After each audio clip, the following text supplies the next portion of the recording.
Poverty can be solved with money. Wars can be halted through signed peace treaties. However, there is one condition that cannot be solved on paper, and that is lookism. Lookism is defined in the dictionary as a prejudice or discrimination based on physical appearance, and especially physical appearance believed to fall short of social notions of beauty.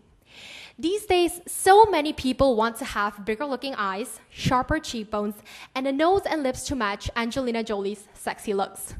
To achieve this, many undergo plastic surgery to change themselves into the perfect Barbie doll type. In fact, having a flawless body has become an obsession with a large percentage of Korean women. What about Korean youth? In my school, the hottest topic is how they will change their looks when they get accepted to their dream university. I find it a bit strange that their first dream when they get to college is not purchasing a new smartphone or the latest laptop, but getting plastic surgery so they can look like supermodels. Sadly, lookism is so rampant in Korea that people overlook others' inequalities. Of course, first impressions have always played an important part when meeting new people or interviewing for a job. It's just that these days, an increasing amount of emphasis is being placed on appearance, often overshadowing their talents. As a result, if a person is deemed physically unattractive, she will almost certainly face discrimination and won't be afforded the same opportunities as the polished candidates. Who's behind the influence? Why does it seem inescapable? Most would agree, a powerful and contributing factor is directly tied to the mass media. The television celebrities we know and love are viewed as good-looking. Be it drama stars, variety entertainment shows, or news anchors, they're almost all considered above average in the looks department. It's time for Koreans to look deeper. Take America Ferrera and Barbara Walters, for example. They're both extremely popular and successful on television. But beautiful isn't a word that's associated with either of them. Koreans need to change their attitude on physical appearance and start welcoming beauty below the surface. Although I'm not a Barbie doll type, I'm proud of myself. I may have small eyes, a large forehead, and funny-looking hairstyle, but I'm confident because I possess other inequalities. I firmly believe that a warm heart, strong leadership ability, and a commitment to society are worth far more than a perfect body. I sincerely hope that our society transforms into a place where people are judged based on their inner beauty and inner beauty. And when that day comes, people will be asking, how pretty are you on the inside? Thank you. You may have the greatest moment in your life. Well, certainly I have one. And now I get to start my story, which was the best time in my life and the days let me dream. One day, I saw an email for the overseas volunteer program. I was attracted to something strong that I cannot express at that moment, and then I applied. Honestly, I didn't have any clear goal that I must achieve. I just really wanted to run away from the daily life and find something fruitful. So I went to Samlong of the Cambodia to volunteer with new people. We did so many things in there. We taught Cambodian children in the Samlong primary school, took off the shabby wall of the school and painted it again, visited the orphanage, and we also played the traditional Korean performances in the school, and we visited the Angkor Wat the last day. But the most impressive thing and my own turning point during the volunteer were Cambodian children. Kids getting close always follow me where I go, and they gave so many flowers to me. Even when they thought that I looked tired, they made me sit and massaged me. At that moment, I realized the meaning of the tears due to ecstatic happiness. All of hard things to me, like school or exam, they were not any matter in front of kind kids. I was really appreciative to them who looked at me the way I am with pure eyes. I also cannot forget children who lost their purity near Angkor Wat. Small kids who stretched out their small hands to sell souvenirs or beg around the Angkor Wat made my mind so painful. Though they were in similar age as children whom I taught at the primary school, they lost their purity already due to poverty. I cannot hide my bitter mind because their looks remind me kids in the Samlong and made me to compare them. Now I have a dream. I never forget innocent children in the Samlong. I also cannot forget children who lost their purity near Angkor Wat, but it's not their fault. Their hard and starved lives may make them to live that way. I want to work in the NGO which helps children who spend hard lives around the world.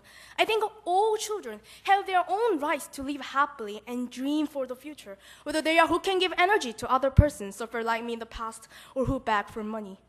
I want to extend my hand to help and share the feeling with not only children, but people who have suffered from the war and the poverty in the world. The overseas volunteer program to Cambodia inspired me so many things: the bright memories, the leadership as a leader of the team, and good relationships with new people. But the biggest one among these things to me is that I dream again. When I feel bored with everyday routines in Korea, I look at the picture that children drew me and think of my sweet times.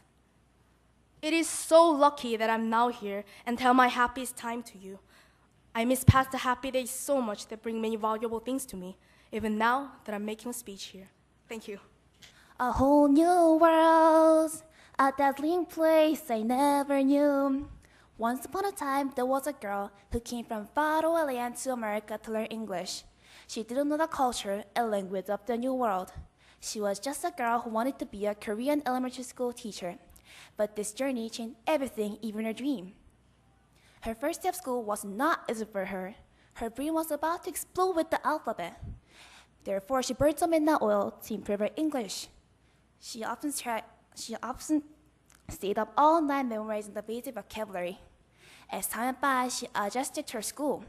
One day, her friends asked her to teach them some Korean games. She taught them 공기 and 참참참. They reacted enthusiastically. They said, "Oh my God, this is just amazing." She had many fantastic times with friends. Of course, she had lots of hard time as well. She had difficulty doing her homework and was scolded by her teacher. Above all, she never got good grades. Even though she tried hard, she always failed. She cried and cried. However, her friends consoled and encouraged her. They always tried to help and cheer her up. The love they shared led her to the right way. Finally, she graduated many awards. That little girl has grown up and become who she is today, and it is all thanks to the whole new world. Who would have known that one ordinary Asian girl who didn't even know the English word for pencil would make the principal's honor roll? All the excruciating memories which had made her so sad and frustrated made her the person she is today. She became more confident than before. How did I become who I am today? I had a dream. I set a new goal every single day. In the famous book Jonathan Livingston Seagull, Jonathan has dreams unlike the other seagulls. This book teaches that the farther a bird sees, the higher it flies. In other words, we should try even harder to achieve a great dream.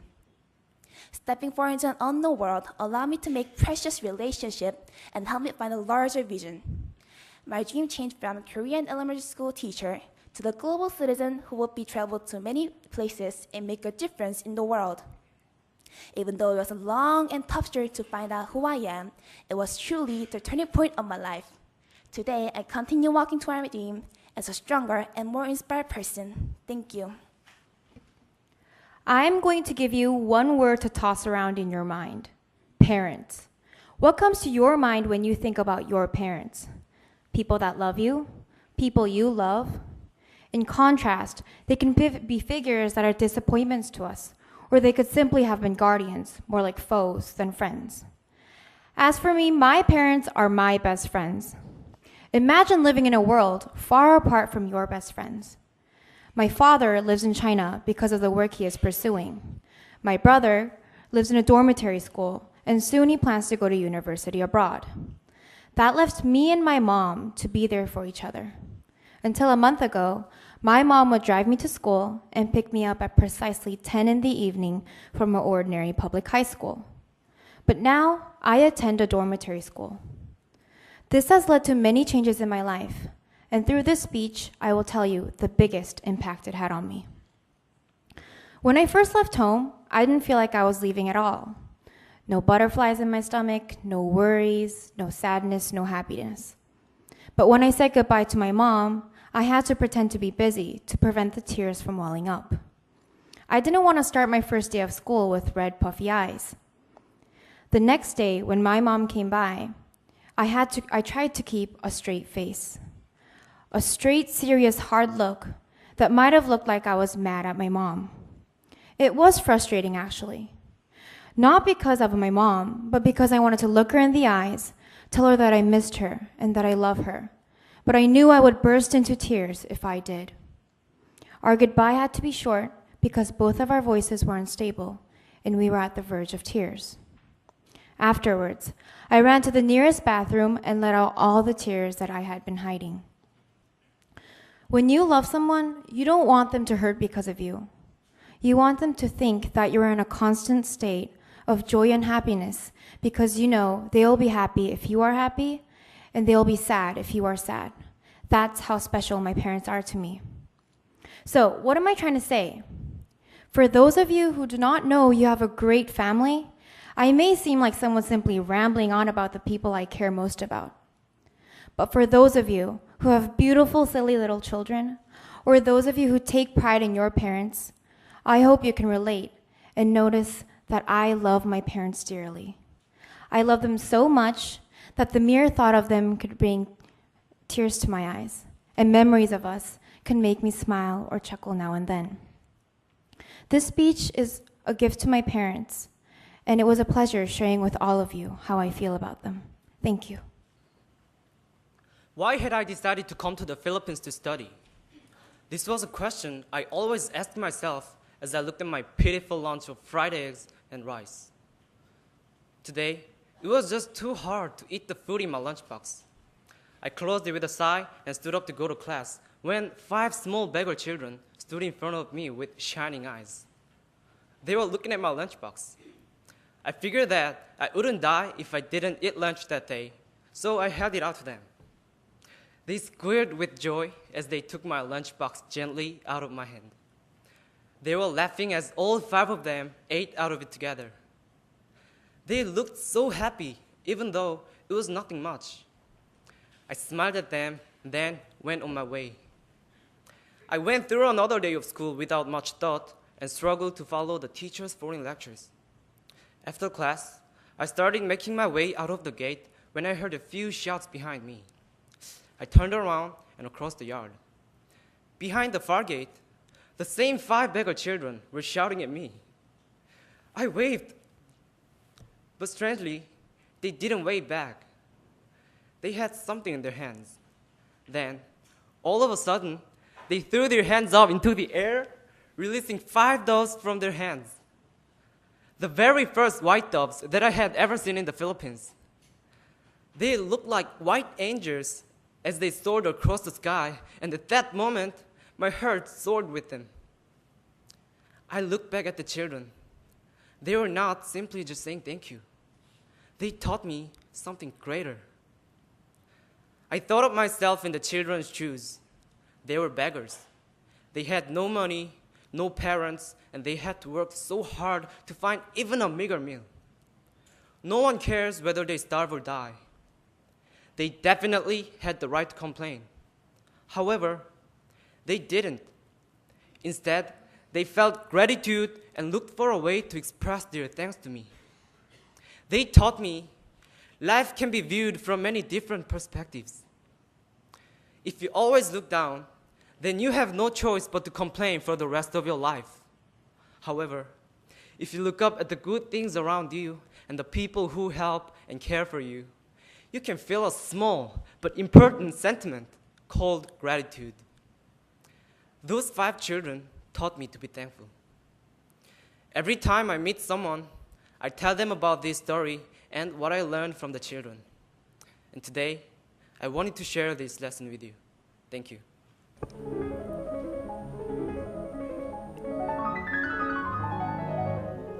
This is Chopin's Fantasia Impromptu in C-sharp minor, opus 66, which you can probably guess it'll be very difficult to play. However, the person who played this is a 4-finger pianist, Lee Hee-ah. She was born with only 4 fingers, and when she first started playing the piano, she couldn't even play a note for months because her fingers were very weak. How could it be that a person like this is able to play such a difficult piece, and moreover win numerous contests? To be honest, her fingers were hideous, But her mother often held her daughter's hands and said, "Your hands are like tulips. They are so beautiful." She did not see those ugly crippled hands. Instead, she did not cease to encourage her daughter, sometimes ruthlessly, that may be called a tug-of-war between mother and daughter. She did this so that Hia may believe she can achieve something, even with crippled hands. Hia became what she is today because she loved her hands just as her mother loved them, without losing heart. Ever since I was little, there was nothing I was especially good at, bad at, or wanted to achieve, perhaps due to my overly optimistic outlook. When I went to high school, I got into a boarding school. My friends practiced their instruments at least 6 hours a day, as they were devoted to their academic life. But as for me, I just whiled away my practice time, letting the days go by without worrying too much about my future. But seeing my friends pushing hard for their dreams, I realized how pathetic I was. Why? Because I did not have a dream like them. While Hia had crippled hands, I had a crippled heart. I wanted to overcome this disability just as Hia had overcome hers. Living my life with 100% of passion was not something easy. What made it more depressing was that I couldn't believe and love myself. But thankfully, my friends and teachers advised and praised me about how wonderful the potentials I had. Thanks to them, I was able to love myself, and I feel the passion in my heart growing little by little. Hia. She pulled out beautiful music from the ends of the fingertips of the hands that were disabled. And the beautiful music that overcame my own difficulties is going to spread through my heart as well. Can't you hear it? The echoes in my heart. I ran away from home at the age of 15 with the thought that my mother does love me. I started making money by handing out flyers, selling used items on the internet, and serving in some restaurants. I struggled to live alone. My parents divorced when I was 3 years old. After that, I lived with my mother, feeling lonely and pain. When I said, "Mom, I have something in school," she said, "Oh, I'm so tired, let's talk later." She had no room to listen to me because both her body and mind were exhausted. She gave me everything I needed externally, but what I really needed was to have conversation with her. I was too young to see the pressure she felt on her shoulders. As I grew up, we became further and further apart. I became closer with my friends because I felt they understood my mind. By wandering with my friends on the streets, I soon discovered they had deeper wounds in their hurts than I. One day, when I was hanging out with some friends, one of them went to the bathroom and didn't come back for a long time, so I began to look for her. I found her, inhaling something in the bathroom, holding a plastic bag. The moment I saw her sniffing glue, I felt so sad. What made this child like this? How did she become this way? I realized she needed the same thing as I. That was love. As time went by, I missed my mother. Though I could make money and live alone, I thought I couldn't live without mother's love. No matter what I was or how much pain I gave her, the only person who accepted me was my mother. Finally, I went back home when I became 17. When my mother saw me, she said, "I can't believe you came back home. Nobody said you had to make money." I replied saying, "Aren't you happy with what I did?" She just smiled. I discovered a part of my mother's heart that I couldn't find before. Even though we didn't live together for 2 years, I felt we were closer since we understood each other. I want to say this to all the teachers whose minds are blocked and injured because of wounds and loneliness from the world. Don't you think it's unfair for you to ruin your one and only precious life because of wounds you received? Isn't this really foolish? Everyone, have courage and face your inner self. Meet your parents with your sincere hurt. You'll find out that they have not even once forgotten about you. Open your eyes and you will see that there is someone waiting to grab your hands and guide you. At this moment, I'd like to hold the hands of all the youth who are in despair and lead them to a brighter world. My dream is to become a best counselor in the world. Thank you. My father plays the harmonica and sings very well. He is a handyman, but he doesn't make much money. He is the biggest headache in our family. No matter what job he has, he doesn't stay alone. When it's hot, he doesn't work because it's hot. When it's cold, he doesn't work because it's cold. I nicknamed him Kikada because he likes to sing instead of work. We live on the top floor of a small building. It is not well insulated, and in the summer it feels like a sauna. Every night, my family fights for a fan. We only have 2 fans. One works okay, and the other is missing 2 fins. Of course, my father always takes the good one, and my brother takes the broken one. Sometimes I complain to my father about how hot my room is. I hate him because he is so incompetent. One day, I heard my father call my brother. "Jongsu, come help me!" I saw them carrying a very big box. "What is that?" I asked my father. "You'll see." He took an object from the box and put it in the window. Then he proudly said, "I bought a very nice air conditioner for you." "Oh no, Daddy! This is a piece of junk. It looks like bugs will come out of it. Take it back." He kept working on it, and the moment he plugged it in, oh my God! Just as I expected, leaves and bugs began flying out of it and messed up the room, and it sounded like a helicopter. I was so mad at him, but then I heard him laugh joyfully. "See, Hesu, I told you it would work."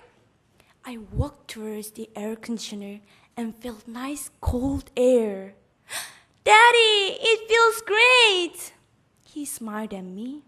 Later, I cried when I found out how hard he worked to buy it first. That old air conditioner not only blew the hot air out of my home, but it also blew out the anger I had in my heart towards my father. I love this air conditioner, but to me, it is more than an air conditioner. It helped me to discover my father's love for my family. I no longer call him Kikada. Now, he is my hero. Way to go, Dad! I love you! Good afternoon, everyone. I'm Jeju Foreign Language High School first grade student So Hyung. Since when I was a child, everyone allowed me as my dream as often as they saw me.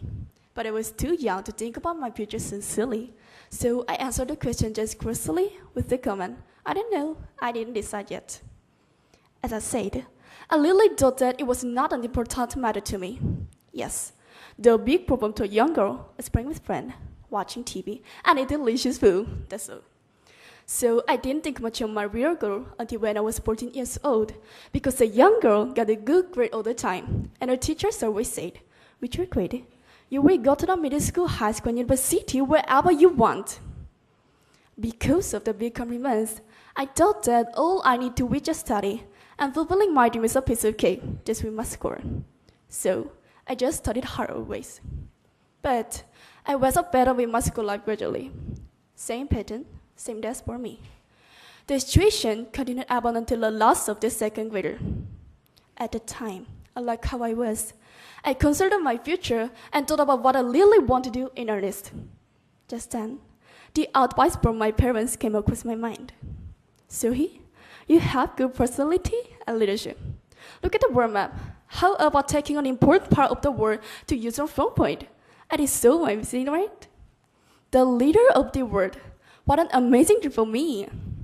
But I have no experience which is connected with my dream. Fortunately, my English foreign teacher made a chance to attend the camp, which is related to diplomacy. I passed the test simply, so I was chosen the representative of the Jeju. In this program, lots of the participants speak English fluently, and they have known about their dream job as much as the experts. Although I was not a great participant compared with others, it was a really awesome experience to me. because I noticed that I'm good at negotiation, making friends, and I really enjoy the process of the diplomacy through the program. Since then, I try to participate in many programs competition. The more I accumulate my experience, the more confident and interest come to me. So now, I work in many different fields consistently for myself. Now, I have a fun goals and a dream. And later, I'd like to encourage the student like I was in the past. I should like to end by saying this. Just ask you and know yourself. And I believe the effort will finally come with the success. Thank you for attention and listening. Mom, why am I so ugly? Why are we so poor? I'm so unlucky. Nami, come here. I want to tell you a story. Once, in a small village in Israel, a poor, unlucky man went to see a rabbi. He lived in a very small house with 5 family members, so he asked the rabbi, "Our house is too small, so what can I do?" The rabbi thought for a moment and said, "Bring all of your animals into the house and live with them." The man thought it was nonsense, but he had no choice. So he went home and brought the dog, the chicken, and the cow into the house. His wife got angry, and the children started crying because they were scared. Arf, arf! Cock-a-doodle-doo! Moo! My mom looked at me and asked, "Can you picture that?" And went on with the story.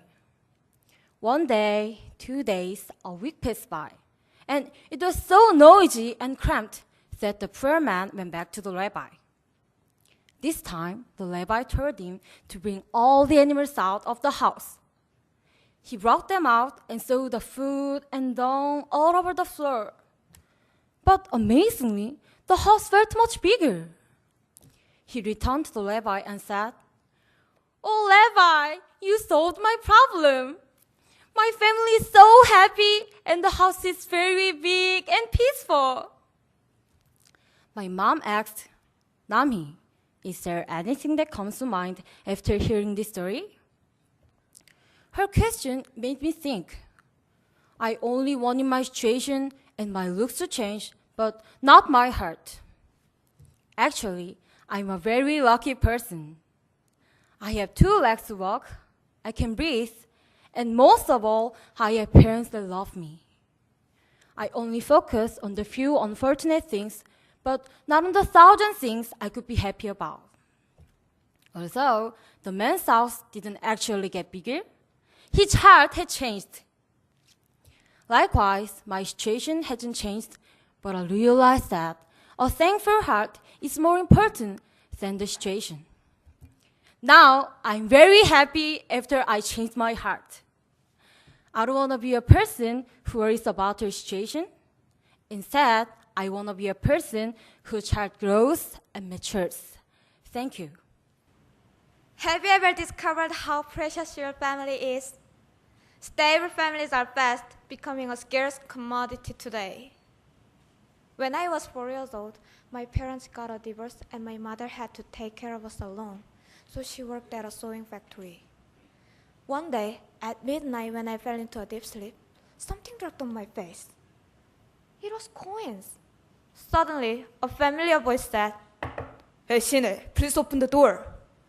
I raised my head and looked at the window. There was a man from the factory standing outside. I was so scared and ran to my mother. When she opened the door, he dashed into my mother and beat her. I had no power, so I watched it helplessly in fear. The fear became hatred, that if I had power, I would take revenge several times. At that time, I sensed the absence of my father, who had divorced my mom. This world has many other children like me with troubled childhood and pent-up anger. I read a report that said the major figures who caused some shocking incidents in the world were adopted or had broken families. Some of these become extreme cases. Do you know Kim Gil-tae, who raped and killed many women? When he was in high school, he became crooked after he found out that he was adopted. I thought If my hatred developed, then I could walk the same way as this deviant did. Fortunately now, my parents reunited. My dad said he had difficulty asking my mom to reunite because of his pride, but he thought about his children's future. Now I'm growing up outgoing and bright without any fears or hatred under his protection. The process of my growth taught me that personality is not innate but formed. And if many children grow in their parents' love, it could make the world free of crime. The Korea's divorce rate is #1. The breakdown of family seems to be just a social problem, but it can mushroom into a big social matter. Kim Gil-tae is not simply a criminal problem, but rather the epitome of a deep social matter. If he had grown up in his parents' love, would he have gone on the crooked path? In the society, let's stop grappling with only the solutions of big problems. Rather, preserve the small things, each individual family. The world is filled with children's bright smiles. That is my dream world. Thank you. There are so many serious problems and incidents these days. Early in August 2011, the whole world was in panic due to the financial crisis of US. Also, the British were threatened by England riots and suffered from inhumane situations. In Korea, many savings banks are ordered to suspend their businesses because of their poor management, and many clients are under confusing situations. While learning about incidents like these, I realized that most of the big issues today are related to money. Money can make some people delightful and satisfied, but it can also make some other people depressed and frustrated. When I watch TV programs, read newspapers, and listen to people's stories, I can see that a lot of people are having trouble with money. Unemployment, the increasing cost of living, the gap between wealth and poverty, and more things are making our lives tough. I was upset and afraid that this is our reality. I don't want to live my whole life under the pressure of money. I had a deep consideration about the future, not only my future, but the future of all the people living in this world. At the present rate of progress, I'm afraid the number of victims of our economy will increase. After thinking deeply, I decided to be an economist when I grew up. I've always wanted to have a job that can contribute to this world and devote to many people. I found out that being an economist is the best way to develop the world and improve the circumstances of people. I'm going to study hard and do my best to find solutions of problems associated with money. I want to develop effective systems to diminish the disparity of the rich and the poor. Also, I want to revise the law to protect the economic rights of people, especially the weak. I will truly understand people's financial hardships to improve their economic conditions. Right now, to be warm-hearted but qualified economist, I try to widen my view, deepen my thought, and strengthen my will through participating in various activities. I will continue my efforts to be an economist and change our society. I wish the world without worries of money would come, and I will work hard to actualize that world. In that world, I believe that everyone will be able to truly enjoy their lives. Thank you. Are you crazy about anything? Or have you ever been crazy about anything? I don't mean that you're mentally ill. When I say crazy, I mean you are so absorbed into something, you only think of it and practice to attain it. Do you know who she is? Yes, she's Yana Kim, a world figure skating star. She was the 2010 Olympic champion in the ladies singles competition. She is also the first female skater to surpass the 200-point mark. She is called the figure queen because she holds the world record of 228 points. Yana Kim is the one who's crazy about figure skating. She practiced the counterclockwise turn at least 10,000 times. She tripped and fell more than 1,800 times, but succeeded 3 times. One success among 600 failures. Still, she didn't give up. That's what made her the figure queen. Am I crazy about anything? Yes, I really like English. It makes me happy. I want to read fairy tales and novels in English, and I want to see English movies without subtitles. But as you know, English is not easy. I was afraid of making mistakes, so I gave up many times. But after learning about Yana Kim, I changed my mind. I'm not afraid of failure anymore. I made up my mind to even enjoy the mistakes and failures while studying English. Even Yana Kim only had 1 success among 600 failures. After that, my English improved a lot and I began to enjoy it. Now, I am standing in front of you to make a speech in English. It's another trial. I may not get any prize, but I don't mind. I will try again and again. I'm just enjoying this moment.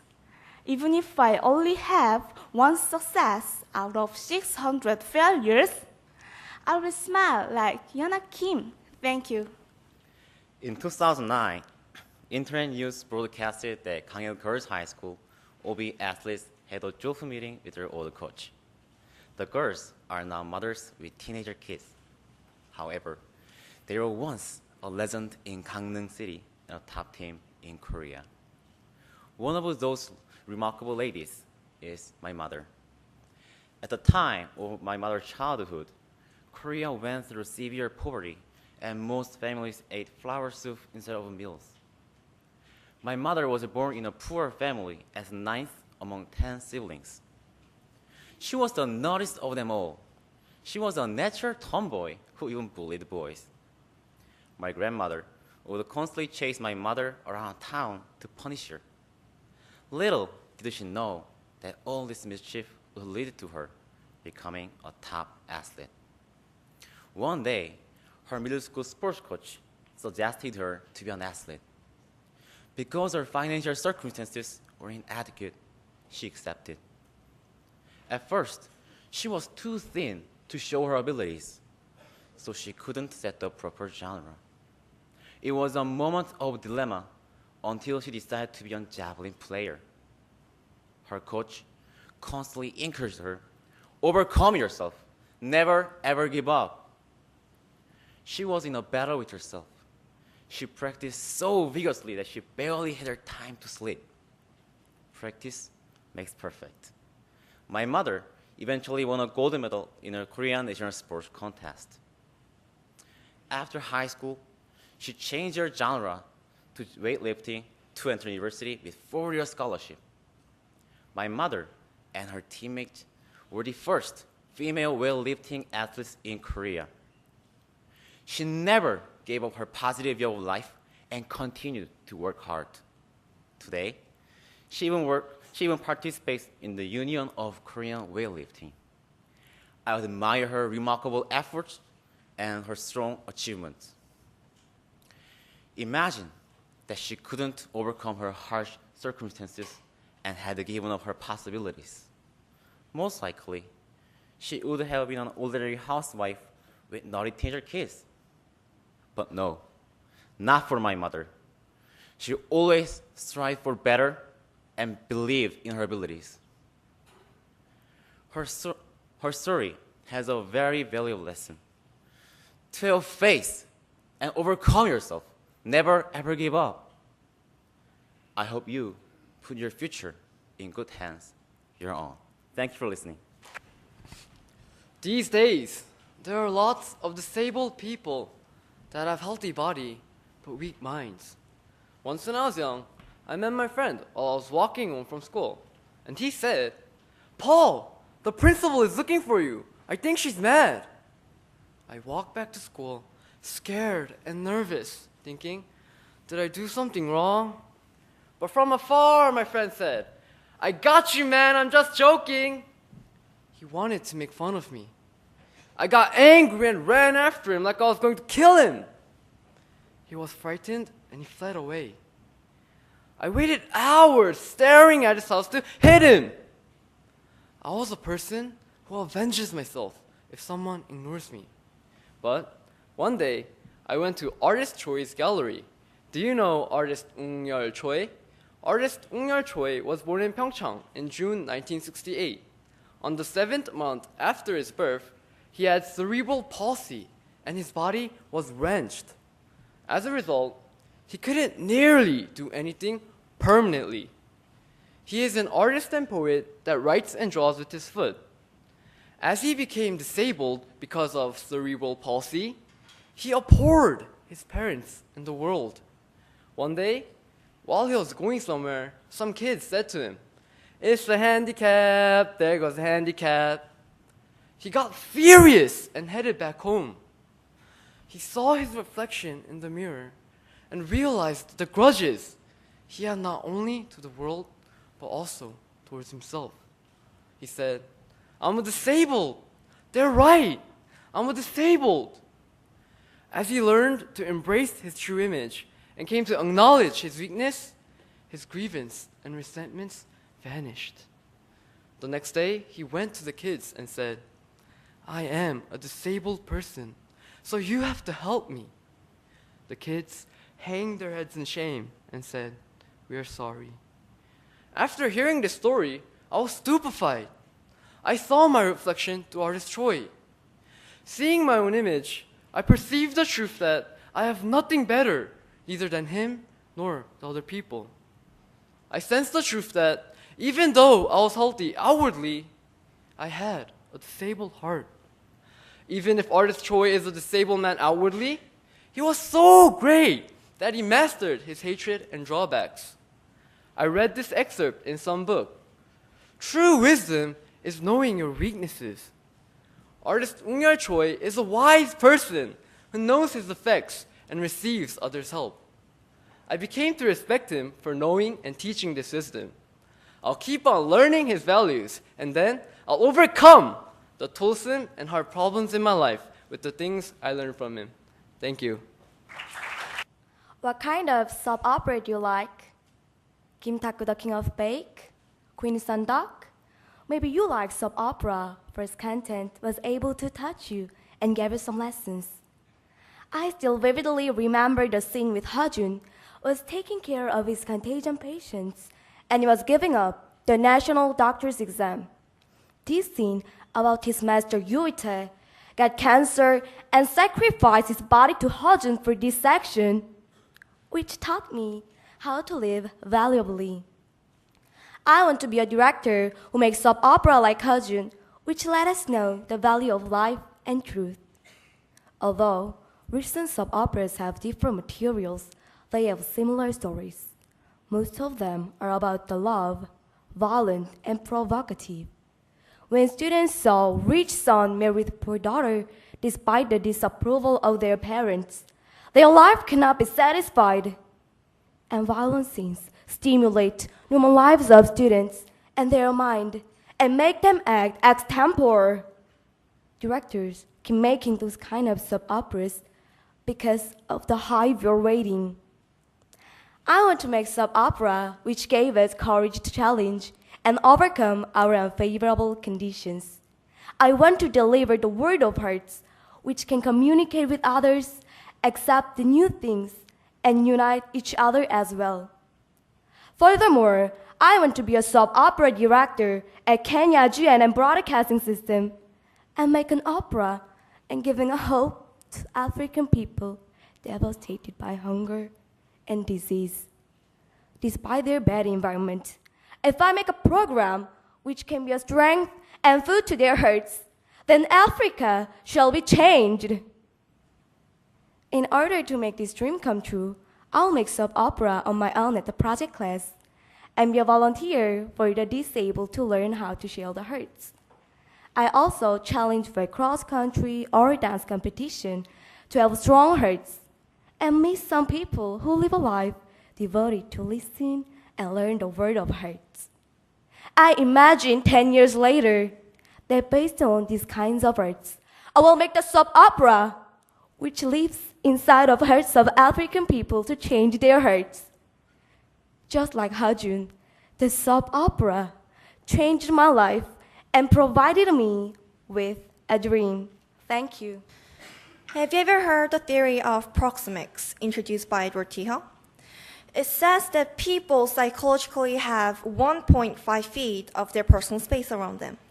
And if someone violates other people's personal space, they'll feel rude and uncomfortable. For this reason, if the distance between you and your neighbor is within 1.5 feet, you'd better move a bit because you're making your neighbor uncomfortable. However, from my experience from the last Christmas Eve, I found out that the people's common belief on personal space is wrong. You probably have heard about what the free hug is. Yes, it's a campaign which provides free hugs to strangers in public places. Last year, I also experienced being a free hugger on Myeongdong Street with my friends from church. We held a sign aloft with the word free hug on both sides, and for the first few minutes, I felt so embarrassed. And I started to worry, what if people make fun of me? What if no one comes? But when I hugged my first visitor, all my worries disappeared, and I was so proud of myself for the fact that I was doing this free hug campaign. After that, I hugged so many people, and each time I could feel happiness filling me up. In this age of social disconnectivity and lack of human contact, the effect of free hug campaign has become phenomenal. And by conducting a free hug campaign, even for a short time to make people feel better, I realized how it feels like to share my happiness with others. And I could feel the power of free hug campaign making even one frowning person smile for a moment, and it was worth it every time. The main goal of free hug is to reach out and hug strangers to brighten up their lives. In other words, the distance between people disappears by doing a free hug. And ironically, personal space emphasized by proxemics shows that if the distance with stranger is within 1.5 feet, it only brings the negative feelings. However, people who experienced the free hug said that rather than feeling uncomfortable, they felt a sense of closeness and less bad impression on the free hugger. So, as far as I'm concerned, feeling uncomfortable with a stranger in a close distance is only a matter of how you think. If you think being close with others is uncomfortable, how about passing the spirit of this free hug campaign with friends and make efforts to live together with others? Thank you. Good afternoon, ladies and gentlemen. When we hear the word diplomacy, we usually think of sophisticated documents, a solemn atmosphere, or the cynical appearance of diplomats with perfectly ironed suits. In today's speech, however, instead of these burdensome images, I'd like to begin with a brief story about myself. 6 years ago, I visited Checkpoint Charlie, the demarcation line of East and West Berlin. When I entered the souvenir shop, the owner handed me 2 guidebooks, one in Chinese and the other in Japanese. "Excuse me, I'm Korean," I exclaimed. To make matters worse, she replied, "Sorry, I've never heard of that. You can take the English one then." Ladies and gentlemen, that was the moment that I realized the trivial recognition Korea received from the world. The 1988 Seoul Olympics, Samsung, and a standing shipbuilding capacity, all the world's famous celebrities were useless. The absence of a Korean guidebook decisively enlightened me to what the reality was. However, I rose from the ashes of despair. I felt a strong responsibility to take the lead in promoting my country as a professional diplomat. I believe in a more confident Korea. People are amazed at the exclusive language power that diplomats wield. In fact, that ability is the most demanding qualification each diplomat should be equipped with. because these are the people who understand that a language is a living accumulation of culture, history, and the spirit of a nation. Moreover, considering that a diplomat has a wide sphere of activity, that profession continues to require a lot more specialized qualities.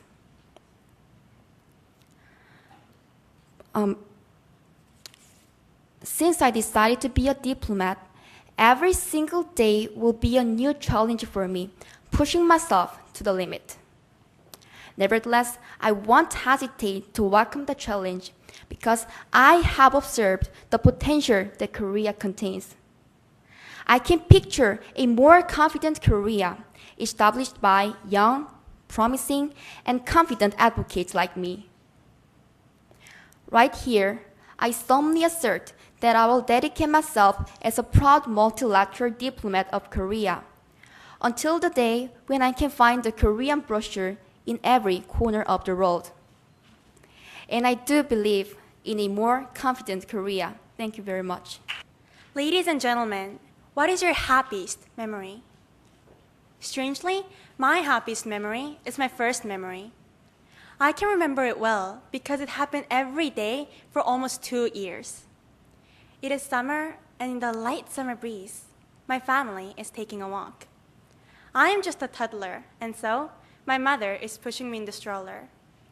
My father is smiling down at me, and my sister is riding a tricycle. We are all smiling and laughing. My memory was like a nice picture painted on a piece of paper. And so, reflecting on my childhood, I believe that my family had always been happy. But as 13 years passed by, I realized that there was another picture on the other side of the paper. I realized that I had only been looking at the picture on the front, a beautiful picture portraying a perfect memory. It was time to turn the paper. On the back, I saw my father suffering from the IMF.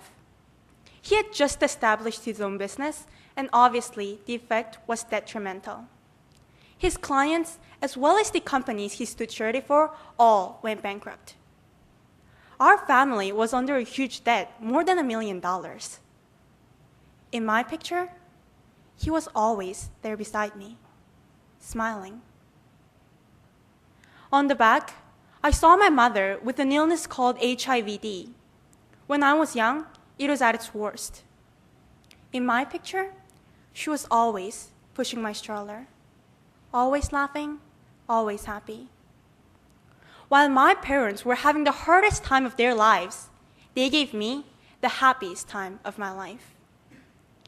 Their pictures were stained with tears, while my picture was shining with happiness.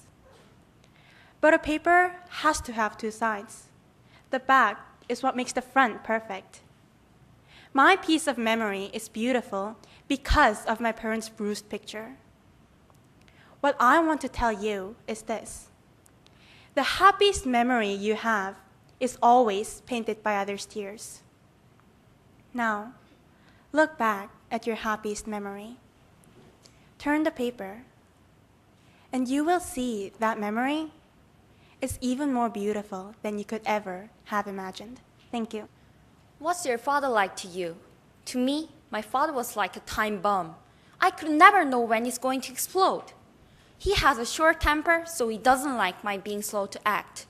I couldn't always understand his actions.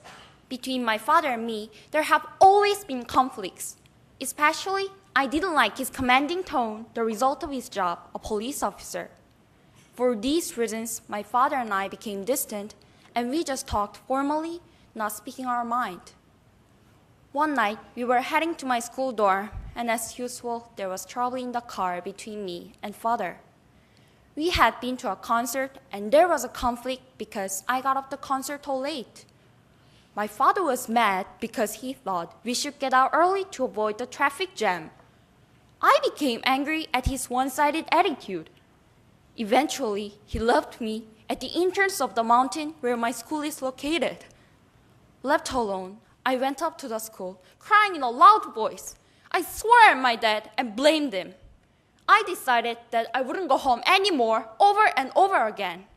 I even thought living without father would be better. On the next day, when I was talking with my friends, blaming my father, my homeroom teacher called me to a teacher's room. He gave me a letter that my father sent to me by fax. On reading it, I burst out crying with complex feelings, shame, and resentful toward myself. The letter contained my father's apology, starting with the sentence, "Dear apple of my eye, Jihyun." While I was shedding tears endlessly, my teacher told me, when parents have quarrels with their children, they argue only for their children, but their children don't argue only for their parents. My father must have argued at me just for my own sake. And even while I was blaming him so, he must have written the letter thinking about me. The person who should apologize was not my father, but me. The letter that my father sent to me was not just an apology or forgiveness. It was a letter of trust and love. Ladies and gentlemen, there is a saying that goes, when you receive love, then your mind starts to be open. As I realize my father's love now, my mind is open to my father. Now, my father is reinvented. He hasn't changed at all, but my mind has changed my point of view looking at him. After meeting someone's mind, you will also be able to change. Experience the change with open mind. Thank you. There's a quote from the novel Demian by Hermann Hesse. The bird struggles out of the egg. The egg is the world. Whoever wants to be born must destroy the world. Children of today's Korean society are like birds in their eggs. I came to realize this after volunteering at a children's center and acting as a mentor to underprivileged children. Every time I met a new mentee, I would ask him or her first, "What is your dream?" And they usually answer by saying, "Well, I'm not sure, but I just want to make a lot of money." And then I ask, "What will you do with that money?" And they said, "I don't know." These types of responses are the status quo of today's Korean students. These children do not have fully realized dreams or goals. They just want to make a lot of money without knowing why. It seems that their dreams are limited to the expectation of Korean society, which could represent the egg from the Hesse's quote. Before meeting these children, I was also like a bird in an egg, afraid to break my word. I just wanted to be protected by my family forever. However, after working with these children, I came to realize that I didn't even have any dreams and goals for myself. I also began to seek the best way that I could help these children. I truly want to find ways for young adults to develop their own goals. Thus, I've concluded that supporting policies and laws for children could be the best solution. And this thought further inspires me to become a person who supports these policies and enacts them as well. This is why I strongly desire to be a politician who works for the welfare of children. However, I had a very difficult time explaining to others about my dream. People said to me, "Oh, do you want this career because you want to make a lot of money?" Or, "Oh, do you want to be a politician to have a high social status?" When they ask me these questions, I really want to ask back to them, "Is that your dream, to make a lot of money and have a high social status?" I want to be a politician, not for the typical reasons. I think I'm a bird breaking out of the egg because I have my own career goal that is not based on conventional beliefs. It is also time for people everywhere to break their own eggs and to look at the world in a totally new way. Listen to your inner thoughts and abandon everything that hinders your dream. You might have fears like me at first. However, trust yourself and be confident, and let's get out of our eggs together to live beyond society's expectations. Thank you very much. I have a dream that one day this nation will rise up and live out the true meaning of its creed. We hold these truths to be self-evident, that all men are created equal. As you all know, this was part of the speech of Martin Luther King, who tried to change people's view about racism. Now, we live in the 21st century, and there's no doubt that everyone got freedom and equality. Wait, Did we really do? It is true that there have been many laws and movements to obliterate racial discrimination, but the sad thing is that racial discrimination still exists in the 21st century. Thus, if I can change one thing, I really hope that there will be no racial discrimination at all in 10 years. When I'm saying the term racial discrimination, I'm not limiting the term to black and white discrimination, but all racial discrimination existing in the world. In my case, when I went to high school in America, I had to do a group project with my classmates in physics class. Teacher randomly grouped people, and I was the only Asian in our group. I heard two of the group members chatting that they didn't like me. I did not care about them at first, but I wanted to know about the reason why they hated me. So I asked them after the class, but they just told me that there was no special reason, but they feel uncomfortable with me. I tried my best to be a good friend with them and make them feel comfortable with me, but the result was the same. They still didn't like me, and I was ignored by them. When school was over, I talked with my best friend Jennifer about this problem, and what she told me was so heartening to me. The reason why my group members didn't like me was simple, because I'm Asian. I was shocked after hearing this and realized why so many Asians became introverted and timid in school. Now, it is your turn to think about racial discrimination. Ladies and gentlemen, think of minor races in the world. Did you think of Africans, Asians, or Indians? You're all wrong. There's no such a thing like minor race or major race in the world. All races in the world are major, and they cannot be compared to other races. Are you really non-racist? Are you really equal to everyone in the world? Are you really going to judge people by their ability rather than their skin color? No, you're not. There's still a little thinking in your mind telling you that my race is superior to others. And this is the reason why we can still see the news relating to unfair treatment to foreign workers in our country. We also hear that foreign women married to Korean men are often treated badly. Then, what should we do? What should we do to make no racial discrimination word in 10 years? The answer to this is obvious. You should be the first one to change your mind and make your family and friends change theirs too. Thank you. Suppose you're very hungry right now, since you had your last meal like 10 hours ago, and two tables are in front of you.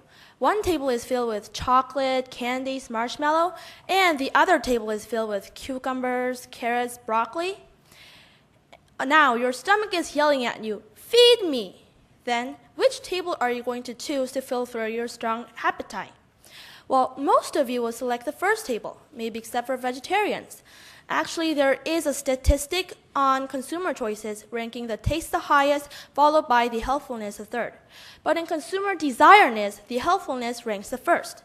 The reasons of the contradiction between their choices and their desiredness comes from their weak will and their ignorance on what they're feeling.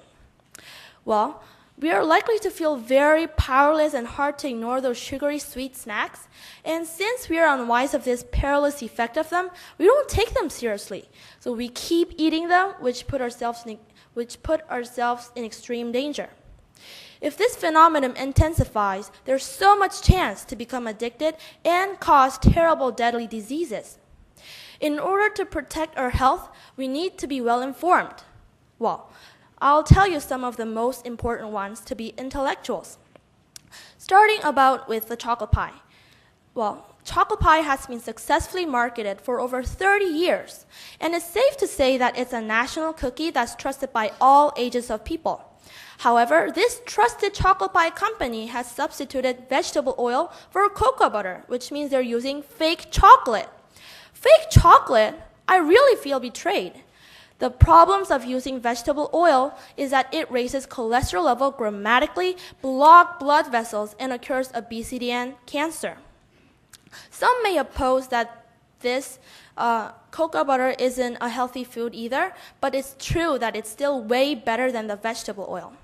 Next, the ice cream that everybody loves contains tons of chemicals, which cause destroyed white blood cells, declined immune systems, and induce allergies. Even the flavor of them is made by tons of chemicals. Well, till now, I only told you 2 examples, which are just a drop of a bucket compared to those secrets that's out there. Well, some opponents may say that this effect doesn't harm us right now and won't even kill us, but think widely in the long term. No influence? No, it can be a decisive cause to form a fatal disease in the future. There's a saying, knowledge is the power. The more we know, the more our health will grow. By paying a little more attention on our daily food, we can expect a bright and healthy future. Thank you. Hello, my name is Ji Hoon-han and I'm from Korean Minjuk Leadership Academy. Let me start by asking you a question. What do you do just before you fall asleep? When you turn the lights off your pillow, lie in your bed, and trying to go into that blissful unconsciousness, what is the last thought that comes to your head? For some, it may be a plan for the next day. For others, it may be about the exhausting evening they had. For me, however, it is thanks. No matter what kind of horrifying day I had, I always try to think about how lucky I am, how beautiful life is. And that thought is what puts me to a sound sleep every night. I have had this habit for just over a year now, and that is because I met a special person last year. She is a year older than me, but just started her first year in high school. She is beautiful, kind, pure, humorous, everything you could ever want in a person. Everything except one, health. She suffers from what is called the moya-moya disease, which basically means that some of the blood vessels in her brain are blocked. She had a brain hemorrhage when she was 13 and was in a coma for a few months. The doctors said there was no hope, but miraculously she recovered. However, the disease left her with a slowly paralyzing body and a gradual decrease of intelligence. I was first introduced to her through a school volunteering system so that I could help her with her studies. However, as time passed, I realized that it was her who taught me more than I could ever teach her. She told me that ever since the disease, ever since the coma, there had not been a day when she's not grateful. Even though the disease left her with only one functioning arm, a sister who was ashamed, and a mother who was skeptical, she said it was the best thing that ever happened to her. Before the disease, she had never realized how precious life was. But now that she was given a second chance, she wanted to make everything of it. Her attitude, her hopefulness, and her eagerness to start life all over again was amazing. And, as time passed, my admiration for her grew. She's unlike anyone I've ever met. Although she carries a walking stick now and has much more trouble reading than she had before, she's still the same person she was more than a year ago. Her attitude, her hopefulness, and her eagerness remains the same, and that is what I admire the most about her. Even though we meet only once a week, she has become someone in my life that I can never forget. She's the reason I go to sleep at night, knowing that whatever happens, life still goes on. She's the reason I am the optimistic person I am today, and she's the reason that inspired me to have a dream of becoming a scientist so that one day I can find a cure for brain disease such as hers. She is the bravest, most kind-hearted person I know, and a person that I truly admire and respect the most. I can only hope that I have affected her the way she has affected me. Thank you. Do you know the incident that 4 students suicide in a row at the KAIST? KAIST is a university where Korean elites study. However, the best education system that the school offered resulted in the suicide of 4 students. I say that it's a problem with a lack of communication. Moreover, college students who seem to be bright on the outside are actually suffering from inferiority complexes and are stressed from worrying about school, tuition fees, relationships, and poverty. This world we are living now is like rotten peach with beautiful external. It looks good outside, but inside of it is rotten. In the world, there are many problems about sadness and suffering for everyone, even though they look great and have everything. And they are in pain because they couldn't solve it. I was a person like that. I was also dragged by hardships and suffered from it. Outside looked great of my family, but my father's sudden traffic accident made me realize that our family had no communication with each other. We could not share the hardships. My father burned himself all over, and I was shocked by seeing scars. I hated him because he could not do anything for me other than lying down on the bed. I felt a pity on myself, and I wanted to die. One day, that I had no choice but to sit next to him, my father barely started to talk to me. Hyung, I'm sorry. I did not want to show this image, but I'm so thankful that we're standing very well. I love you. His word melted my stubborn heart, and my problems could not trouble me anymore. I earned the courage and hope that I could overcome the problems with the love of my father. Because of the rapid development, people's hearts grow more stubborn. People smile outside, but they cannot speak out their inner heart. However, just like the one word of my father gave me new courage and hope, I like to give people the opportunity of opening their heart. I like music very much. Music has strong power, making people happy. I like to soothe their heart and to give courage and hope by music. Just like the rain makes sprout on the dry ground, I believe that one day many people will get hopes and dreams with my music and songs. I like to put my story into music and present to you. By the song, you all will be able to communicate each other. Please wait for me. I will come back with a song that can make you say, I'm sorry and I love you before you know. Communication will make you overcome all of your problems. Thank you. Good afternoon, ladies and gentlemen. Let us flash back to when we first perceived our true dreams. For me, it was approximately 5 years ago. It happened when I was reading an English article that contained a brief biography of Ban Ki-moon, the Secretary of United Nations. I read about his accomplishments and the changes he's made, what with all the prestige he procured after a lot of assiduous voluntary work that I can hardly imagine. I was deeply incentivized by his exertions in ameliorating the globalization that I soon held fast to who I'm destined to be, a world leader. From that point on, I've never changed my decision. This is the substantial factor or turning point in my life that swayed me to choose this half-deranged and half-phenomenal ambition. The other factor is the book To Kill a Mockingbird. The mockingbird in the title refers to the enslaved black people in the US back in the 19th century. At the time, there were numerous preconceptions and biased judgments thrown against the black people, that the black people were the chagrined victims or scapegoats of injustice. But there were a few irrevocably scrupulous people, like Lawyer Finch, who instead of taking advantage of manipulating racial segregation, persevered in saving the innocent and wrongly accused black people without egotistically analyzing the consequences. Just like Martin Luther King Jr. had said, almost always the creative, dedicated minority has made the world better.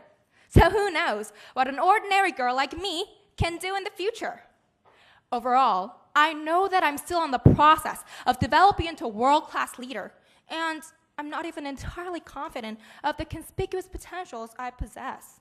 Still, I think I'm making progress by reading a variety of international articles, discovering universal issues in diverse aspects, because I'm certain that the more I pile these up and broaden my perspectives, the better chance in becoming perhaps the first woman proudly named as the Secretary of UN. Just like Ban Ki-moon, whom I obviously look up to, I will never stop struggling to achieve my goal, no matter what obstacles and challenges try to knock me down. I promise myself that I will make my best endeavors and learn from my mistakes, rather than cowardly regretting and retrogressing. I solemnly swear that I will keep on expanding my capacities to finally qualify as my ultimate goal, also known as the peak I'm aiming at, the Secretary General of United Nations. So never forget, carpe diem, get in. Thank you for listening.